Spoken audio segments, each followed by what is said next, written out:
Hello, it happens to be Book Lovers Day, and I just wanted to say that in my own life, reading has been very integral. In fact, much of my spiritual growth can be attributed to the many books that I read over the years.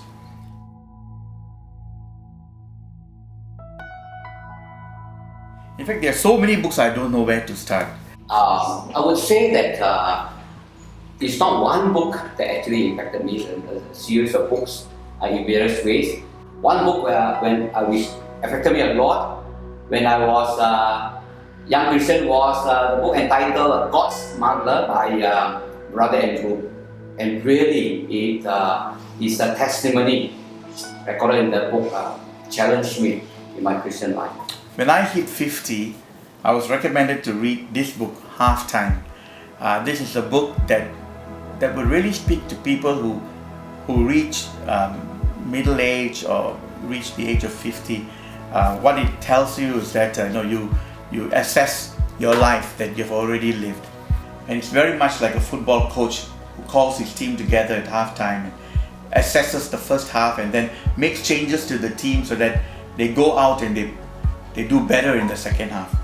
So this book actually would challenge me to try and change my game plan so that the second half of my life will be more effective than my first half.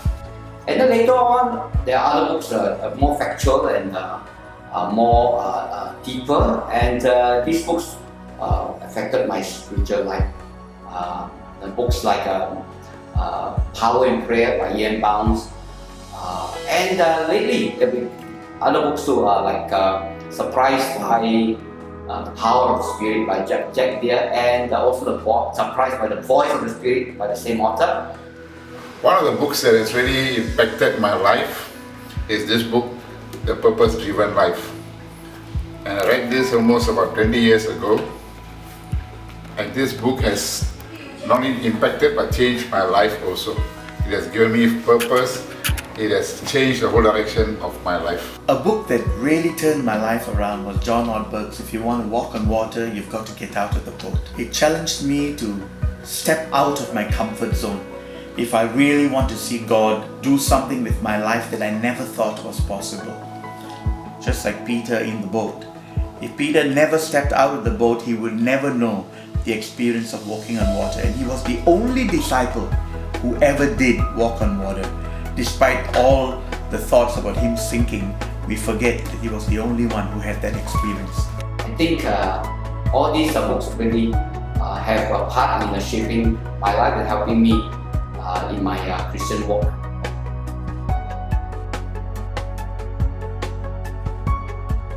Reading actually it enables one to think, because as you're reading, you're absorbing in knowledge.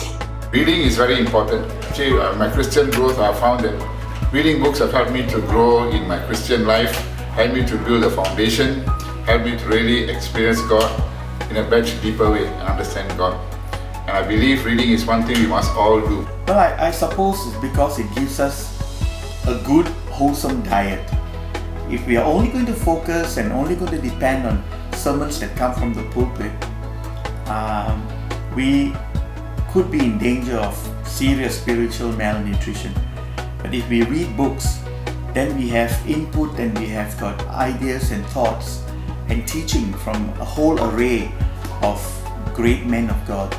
So reading actually is a very important and vital part of Christian life. Because through reading, actually, you are able to absorb more knowledge. This sort of habit actually will continue to enhance one's lifestyle and one's learning habits.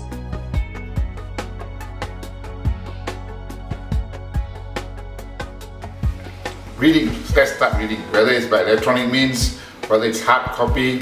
I think we must all make a disciplined, intentional effort to read not only Christian books but also other books, so that we can not only deepen our walk with God but also widen our understanding and expand our minds to things that God has prepared for us. So take a book today when you go back, read a book a month, and you'll find your life being enriched. I think that would really deposit something in your life that is invaluable, that money cannot buy. So that's why I encourage Christians to get into reading and make reading a habit.